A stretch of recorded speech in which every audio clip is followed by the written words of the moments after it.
Si Dieu a fait cela, d'envoyer son Fils, c'est afin que personne ne puisse se vanter devant lui. Première épître de Paul aux Corinthiens, chapitre 1, verset 29.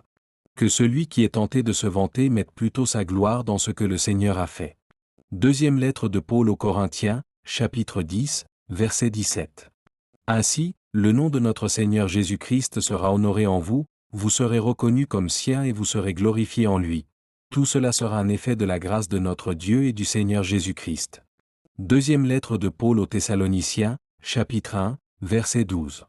Faites tout ce que vous avez à faire, dites ce que vous devez dire, dans la dépendance du Seigneur Jésus.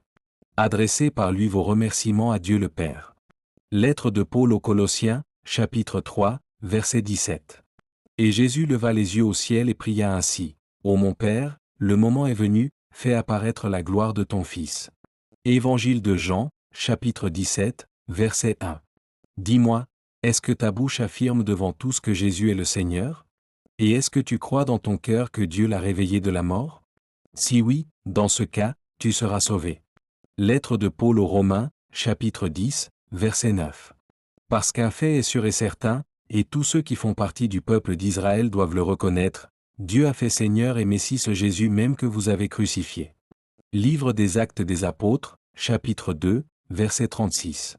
Le Fils, expression de Dieu, s'est incarné, il est devenu homme et a vécu parmi nous.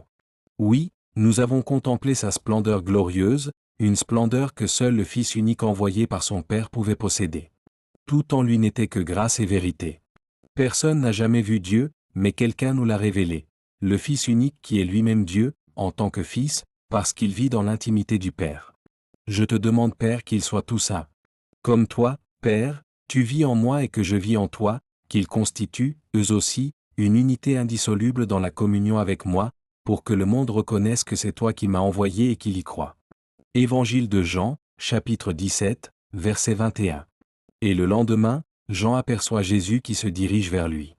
Il s'écrie alors, « Voici celui que Dieu lui-même a destiné à se sacrifier comme un agneau pour enlever le péché du monde. » C'est de lui que je voulais parler lorsque je disais, « Un homme me succédera, il m'a précédé, il a priorité sur moi, car il existait déjà avant que je sois né. » Jean a rendu aussi cet autre témoignage, « J'ai vu l'Esprit descendre du ciel sous la figure d'une colombe et se poser sur lui. Cela, je l'ai vu de mes yeux, et je l'atteste solennellement, cet homme est le Fils de Dieu. » Évangile de Jean, chapitre 1, versets 14,18, 29 à 30, 32 et 34.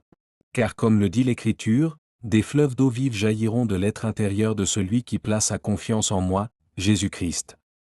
En disant cela, il faisait allusion à l'Esprit que devaient recevoir plus tard ceux qui croiraient effectivement en lui.